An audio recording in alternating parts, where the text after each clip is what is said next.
Okay, we're at um,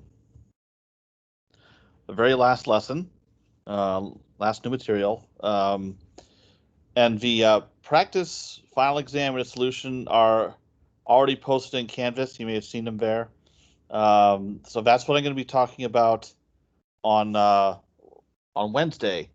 Now, the final will consist of 4 problems that are old material, um, so stuff you saw in test 1 and 2, and then the remaining 3 problems are from the last couple lessons. Last Wednesday, the Dirichlet problem in a circle, and then 2 types of problems that I'll be covering today. Um, okay. Um, so, so actually, the first of these will be a Dirichlet problem in an annulus, so you're solving Laplace's equation on a region between 2 concentric circles. And then the exterior Dirichlet problem, where your boundary is you're solving for Laplace equation outside of a circle as opposed to inside of a circle that we saw on Wednesday.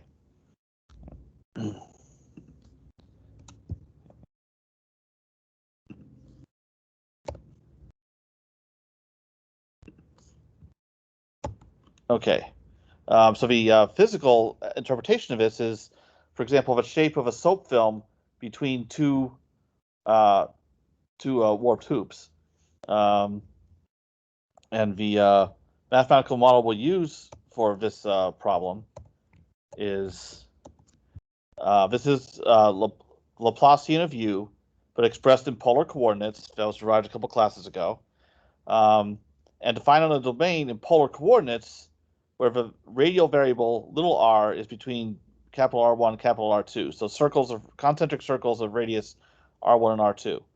So on the inner boundary, u is defined to be equal to this given function g1 that's defined as a function of theta on the circle of radius r1. And then on the outer circle of radius r2, u is specified to be equal to given function g2. And what we'll find is the way we could solve actually both problems that I'm showing you today is quite similar to what we saw with the interior Dirichlet problem last time. Okay. So using a separation of variables approach, we assume that u is a product of a function of the radial variable r and the angular variable theta. And if we proceed in the same way as before, we substitute this form into Laplace's equation and separate, and we get these 2 ODEs, the same ones that we saw last time. This is Euler's equation. And then this ODE we've seen before for separation of variables for the heat and wave equation. Okay. The difference between this problem and one from last time is here we have a wider variety of solutions to consider. In the interior Dirichlet problem, we had to exclude any solutions that were undefined when little r was equal to 0. But now the origin, where r is 0, is not part of our domain now because we're focused on the area between these 2 circles. So solutions that were excluded before can be included now. So that's what we'll talk about now.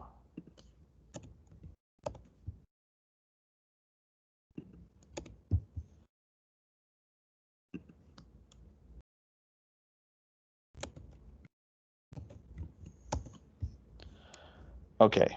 So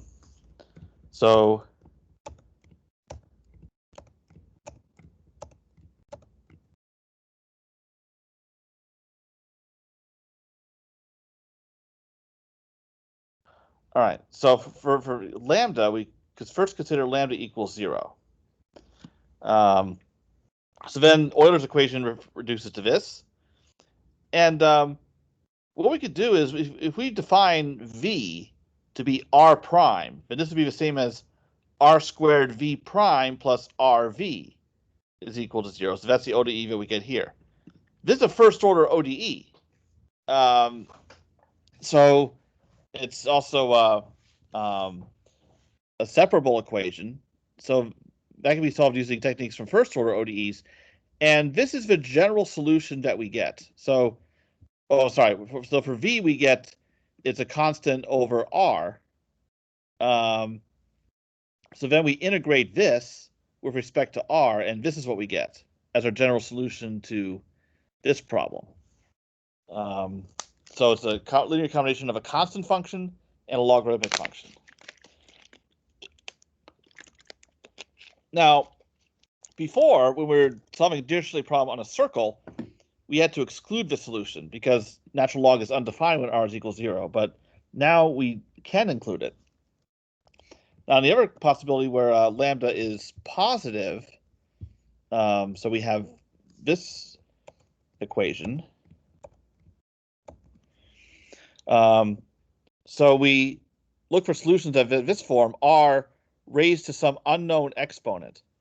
So we substitute this in here, and what we find is our general solution is of this form. So it's a linear combination of r to the lambda and r to the minus lambda.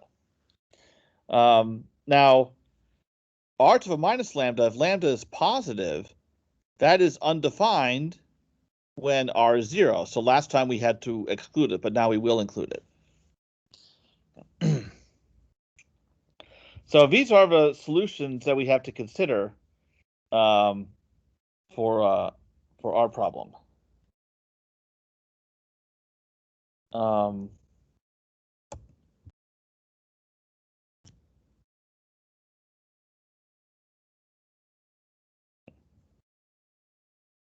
right.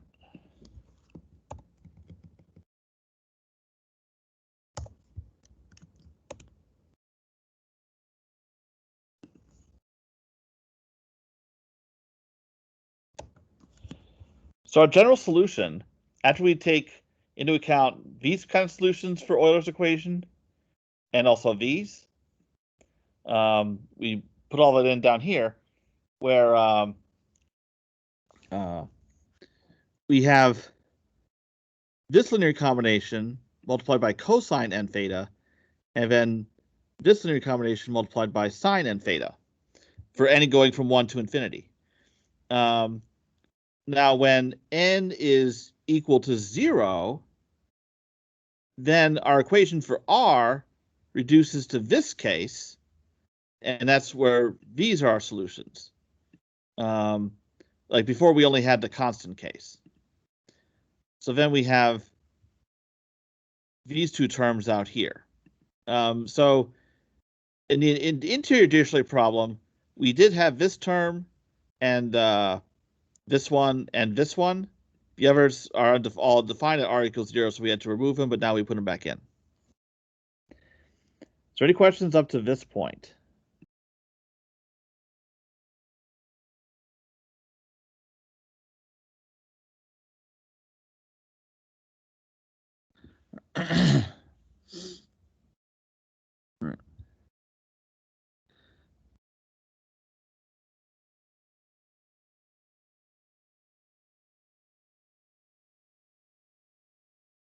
Now,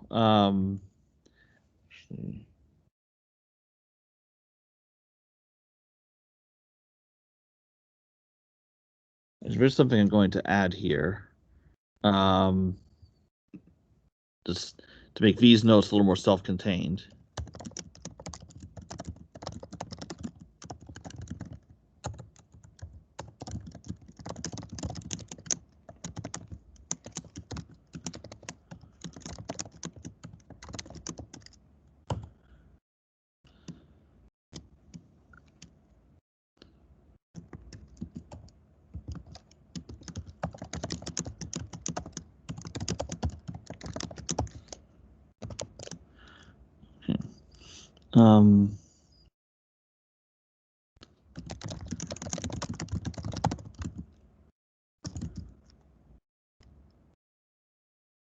And it has to be of this form and has to be an integer to satisfy the 2 pi periodicity.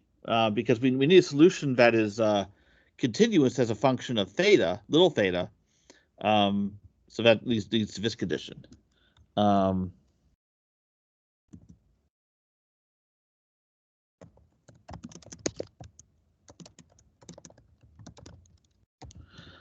therefore, lambda ends up being equal to n.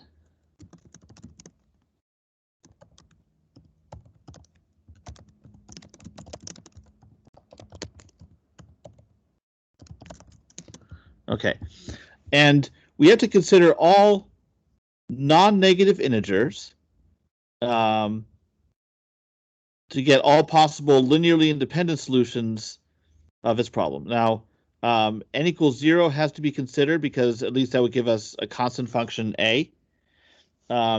We do not bother with negative integers because it would not yield anything different. So the solutions would be literally dependent on these. So considering non-negative integers is enough.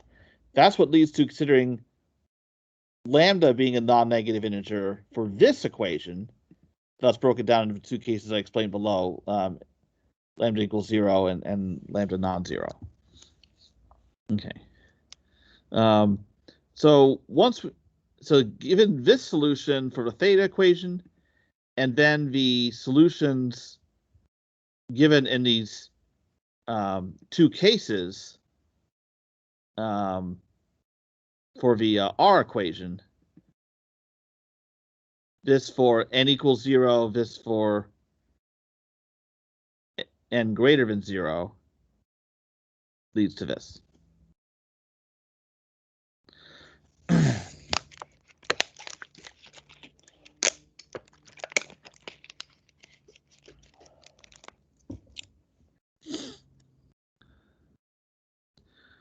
Okay. Now we have all these constants, A, B, C, D, to determine. And for that, we need to rely on our boundary conditions. So that means substituting capital R1, capital R2 in here for little r. And the resulting series we need to set equal to G1 of theta for this case, G2 of theta for this case.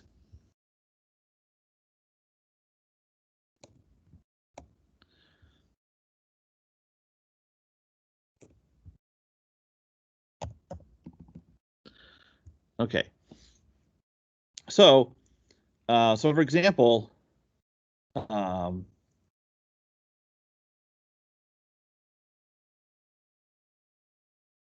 what happens is if I okay.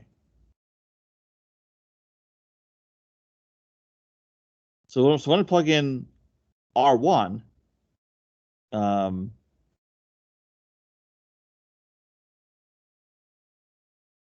And then if I set if I set little r equal to capital R1, if I set the left side equal to G1 of theta, and then I integrate both sides,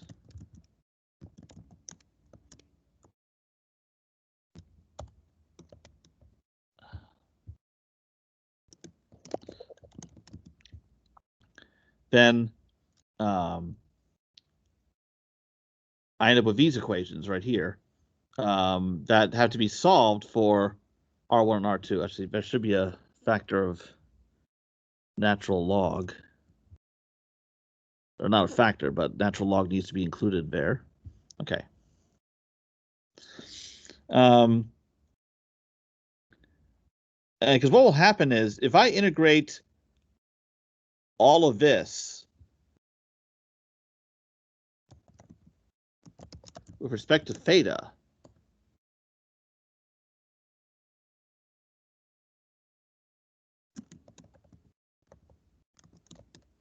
from 0 to 2 pi, because of the cosine and sine here, when n is non-zero, the integral from 0 to 2 pi will be 0. So if I integrate this from 0 to 2 pi, all of this will be 0. This is all that's left. and then so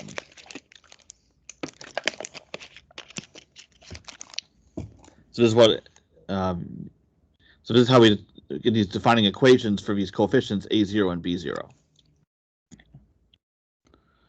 All right. Because notice if I integrate this part from 0 to 2 pi, well, this doesn't depend on, keep in mind, I'm integrating with respect to theta.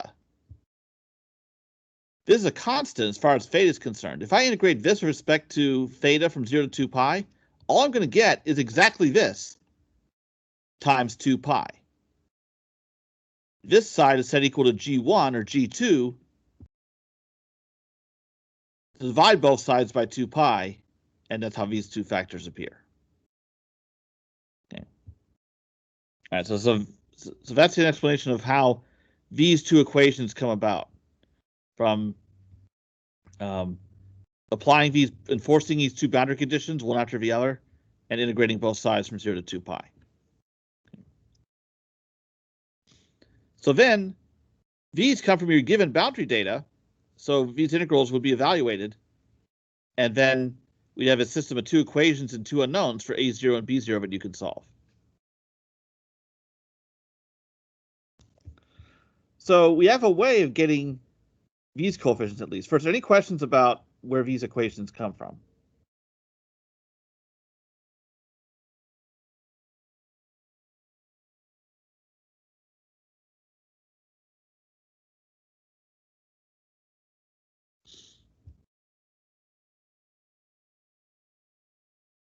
Now, what about these? We don't have a way of getting these yet. So what do you do in this case? For example, to get these coefficients that are multiplying the cosine, it's almost the same as what was done here. So you plug in, for example, little r equal to capital R1. Then this has to be G1 of theta. Then what you do is you're still going to integrate with respect to theta from 0 to 2 pi, but first what you'll do is you'll multiply both sides of the equation by cosine n theta. Because then what will happen is when you integrate from 0 to 2 pi, this times a cosine will be 0. This times a cosine will also be 0 because of orthogonality of sines and cosines. All of these terms when you integrate will again be 0, except like if I multiply both sides by cosine, say m theta, when n is equal to m, that'll be non-zero. So then you'll get an equation for AM and BM. So more concretely, I'll show you the equations.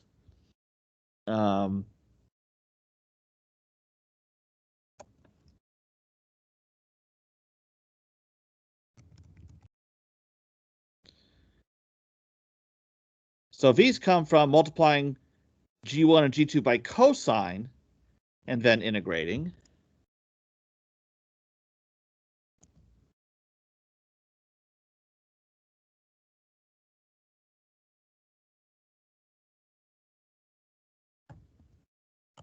Okay. And then similarly, the equations for C's and D's come from multiplying G1 or G2 by sine NS and integrating. So here again, we have a system of two linear equations and two unknowns for like AN and BN, and then also a system of equations here for CN and DN. So there's a whole bunch of 2 by 2 system of equations to solve. So it's quite a bit messier than we saw with the interior Dirichlet problem.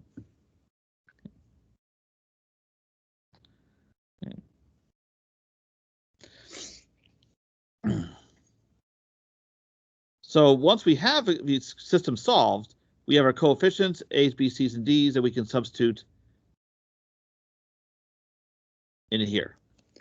So when you have this kind of problem, Dirichlet problem on an annulus, what you can do when you're like solving this like on a homework or test, you can jump directly to this form. You know the solution has this form. So the real task here is getting these coefficients. And for that, you set up and solve these equations here. These three sets of equations.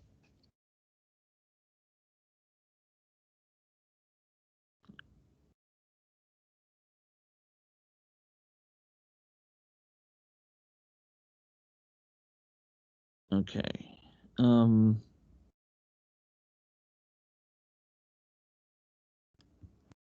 now I will illustrate the process.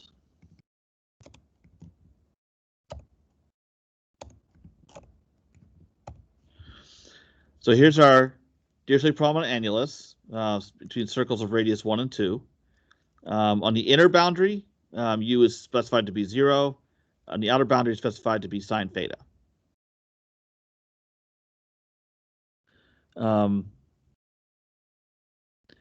So what ends up happening is when you go to solve these equations, well, for G1 is 0. So you're always going to have 0 on the right side for right if you have any G1. So here, here, and here. Now, for G2 being sine theta, when you substitute that in here,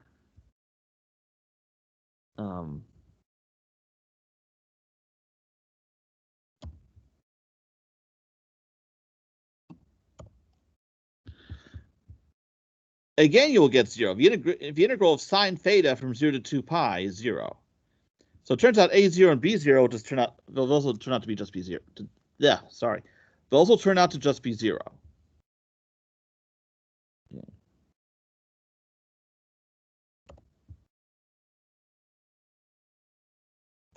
All right, so we get those two equations. Now, what about the other coefficients? Okay. Well, what happens is for A's and B's, you're taking your boundary functions and multiplying them by cosine and then integrating from 0 to 2 pi. Well, this part's going to be 0. Here we fill in sine S. Sine S is orthogonal to all these cosines. So these integrals will also be 0. If you have both right-hand sides 0, the only solutions you will get are 0. So the A's and B's, all 0.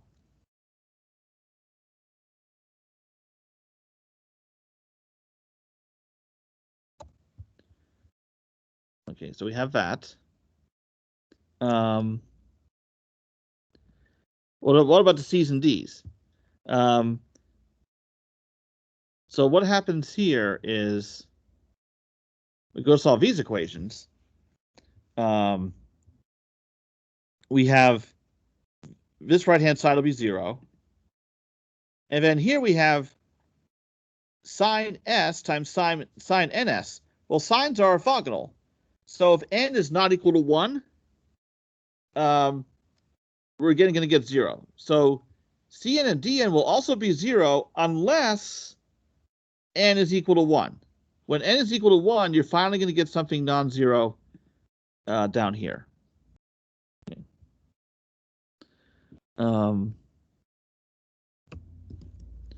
So I'll just step through that process.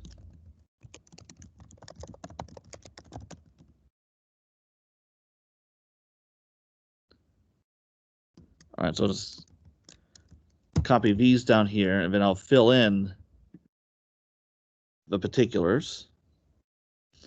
All right, so n equal 1.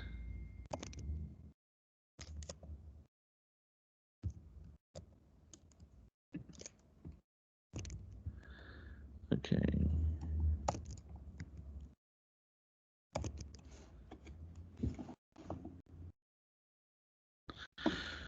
All right. And then I have to the -1 here. Okay, and then this part, G1 is 0, so I'll just fill in 0 for that.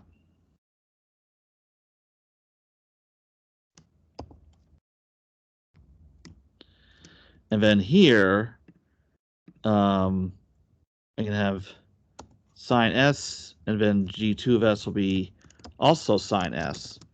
So really it's going to be sine squared s. Okay. And this is also to the first power. Okay. Now, R1 is equal to 1.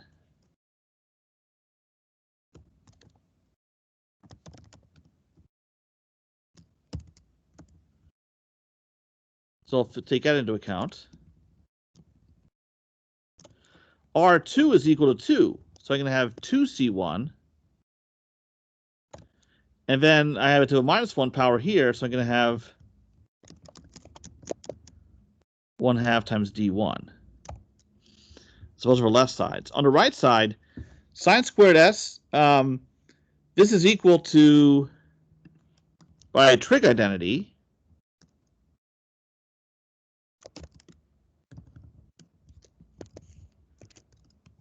one minus cosine 2s all over 2. Now, the integral of a cosine part will be 0. We're gonna get 1/2 from this, from 0 to 2 pi. That gets us 2 pi divided by pi. So we end up with 1. Okay. In general,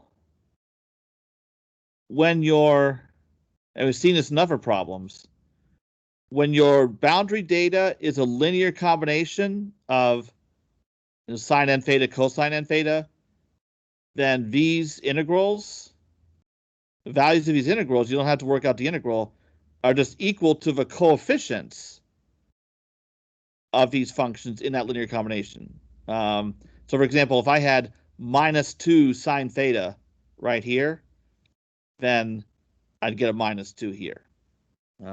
So that's how you get the right-hand sides of these systems of equations. So now I got to solve C1 plus D1 is 0, and then 2C1 plus 1/2 D1 is equal to 1. So then after working through the algebra,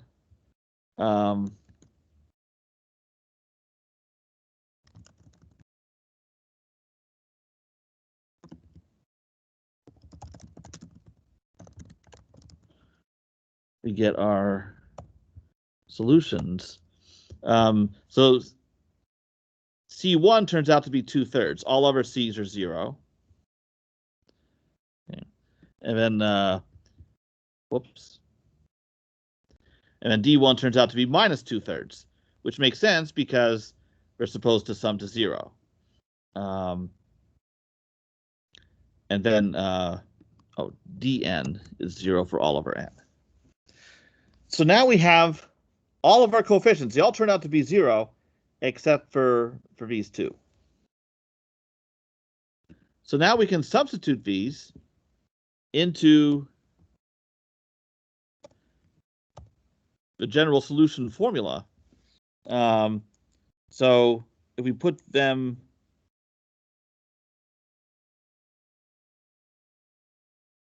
up here, well, okay, these all turn out to be 0. So when n equals 1, we'd have 2/3 r times sine theta, and then I have minus 2/3 1 over r times sine theta.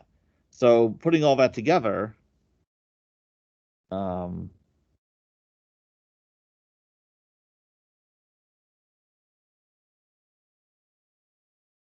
gives us our solution here.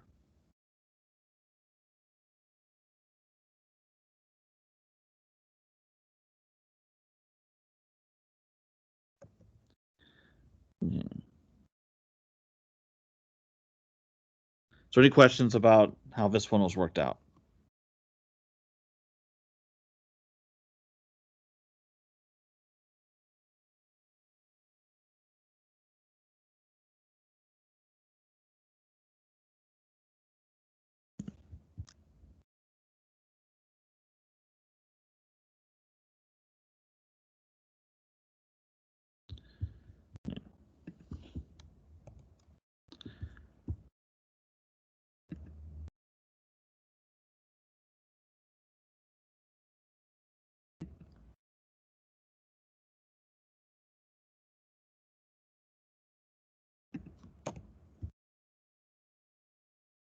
Okay, here's another.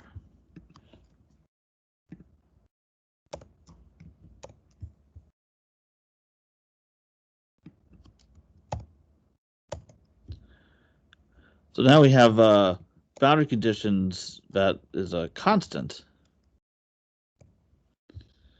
So the inner circle is equal to 3, outer circle is equal to 5. Now, it turns out in this case, we can conclude from the boundary data that since the boundary conditions are independent of theta, that the solution will be independent of theta also. That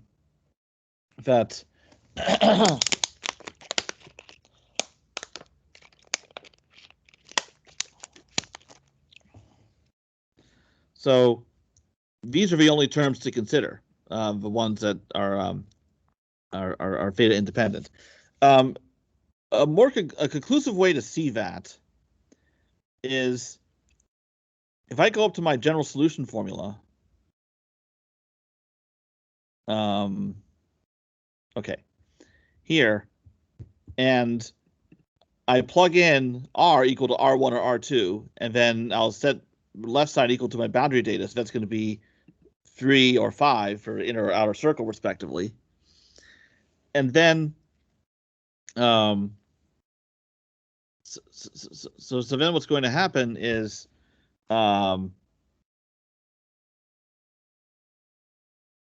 if I multiply this left side by G1 or G2 by a cosine or sine and theta, if it integrate both sides from 0 to 2 pi, the left side is always going to be 0. So what that means is for all these equations here, if G1 or G2, if G1 and G2 are both constants, anytime G1 or G2 is a constant independent of theta, this integral is going to be 0.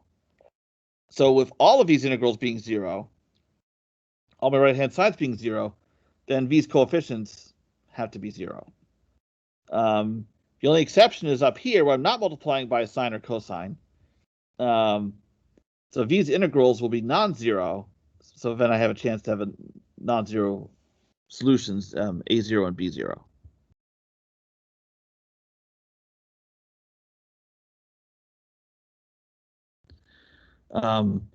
So what happens is I'll substitute R1 and R2 in here, and then when I plug in my constant, I'm integrating from 0 to 2 pi. Well, that just multiplies by 2 pi. And then I divide by 2 pi. So if G1 or G2 are constants, these right-hand sides are going to be equal to those same constants. So what we end up with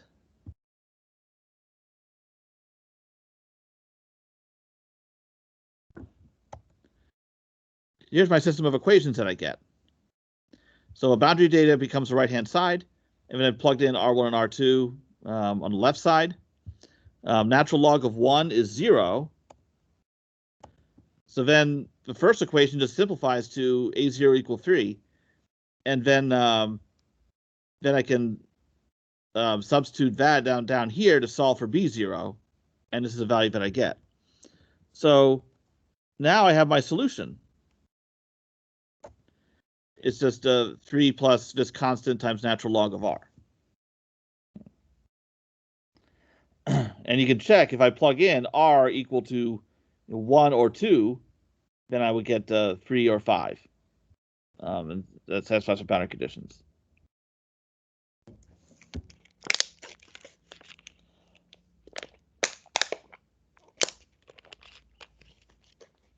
Anytime you have a constant or natural log of R, it's already known to be a solution of Laplace's equation. We're just making sure it satisfies the boundary conditions.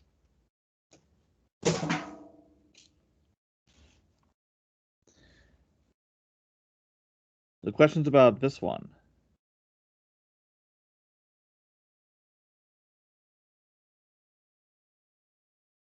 So this simplification to keep in mind in case you have a situation where both boundary functions are constant.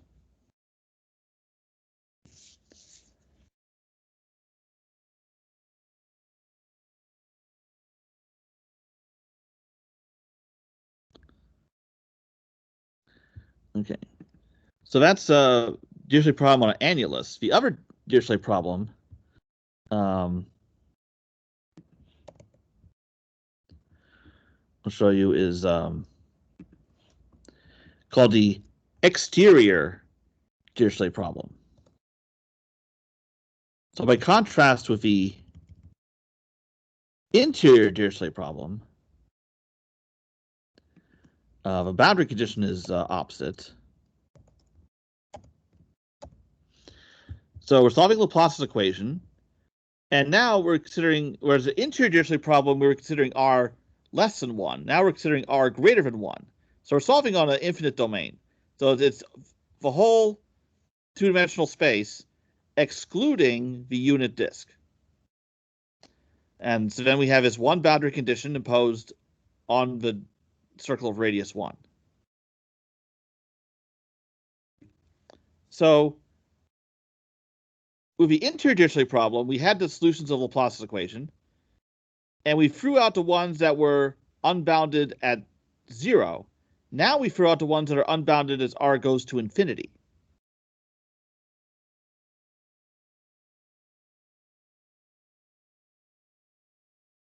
So in other words, these are the solutions that we exclude. So r to the n raised to a positive power, and also natural log of r.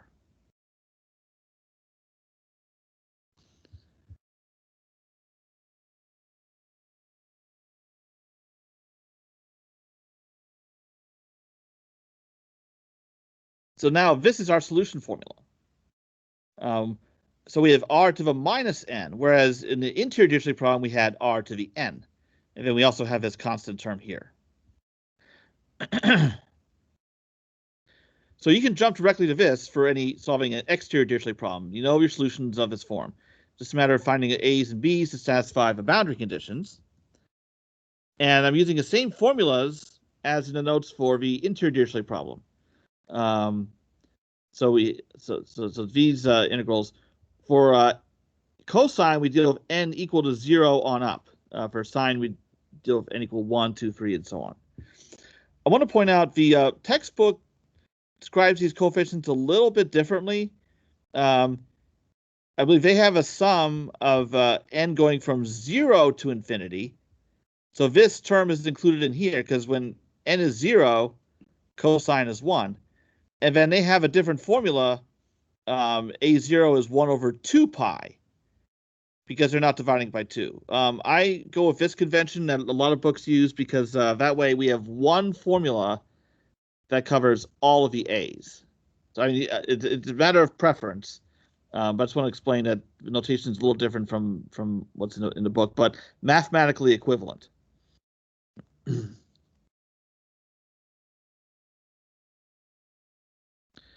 So really what you're doing, probably the easiest way to describe how you get the solution is if you expressed your boundary data as a Fourier series. Oh, these should be uppercase. Stop it.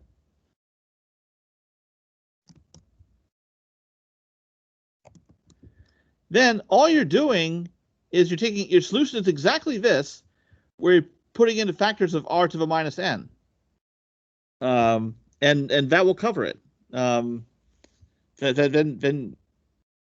you're done at that point. Now, I should emphasize, though, this is a case when our boundary is a circle of radius 1. So it's specific to this. If you have a different circle as your boundary, the solution formula does need to change a little bit. So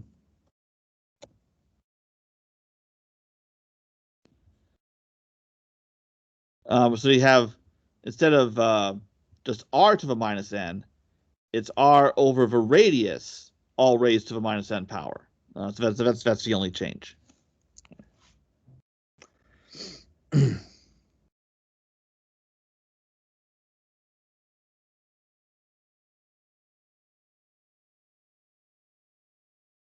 Oh. All right, so to illustrate this,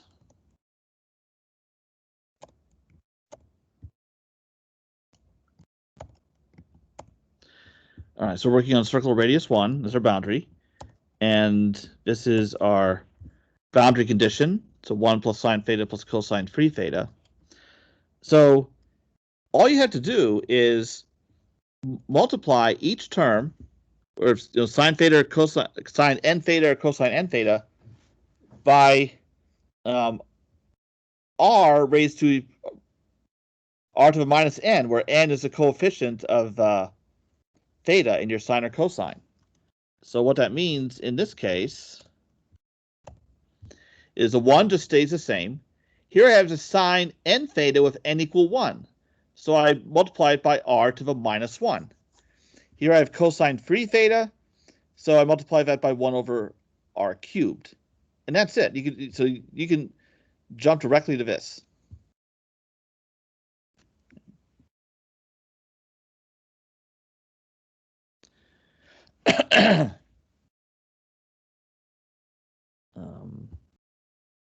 Another.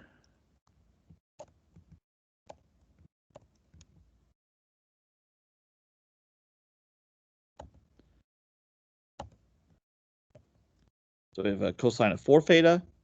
So all you're going to do is note that a 4 here, so then you're just going to multiply that by r to the minus 4, or 1 over r to the 4th. And you're done. So, and really, the same thing applies when it's interior Dirichlet problem, except that's dealing with positive powers of r instead of negative.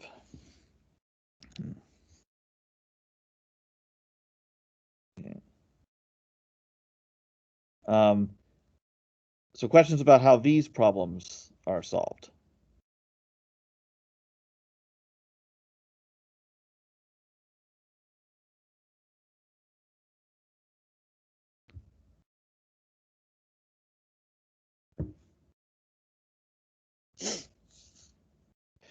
So for the 3 new problems, so we have interior Dirichlet problem, and annulus, and then the exterior Dirichlet problem.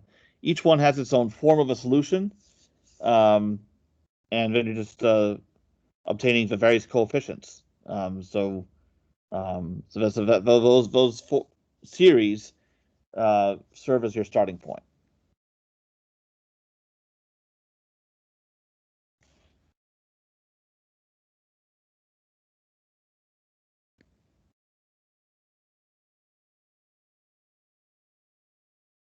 Does anyone have any questions about anything else such as homework?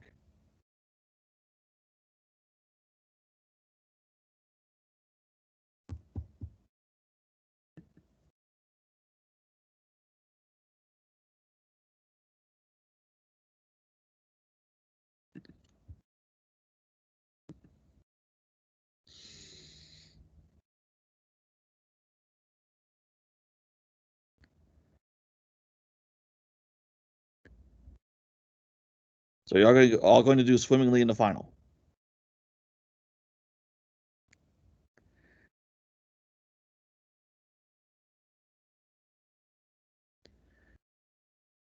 Okay. Well, I'll stick around in case anyone does want to ask questions, but I'll get be sure to look over the practice final for Wednesday. That'll be your chance to ask any questions, or we'll just have our final period of awkward silence. So, okay. Stopping recording.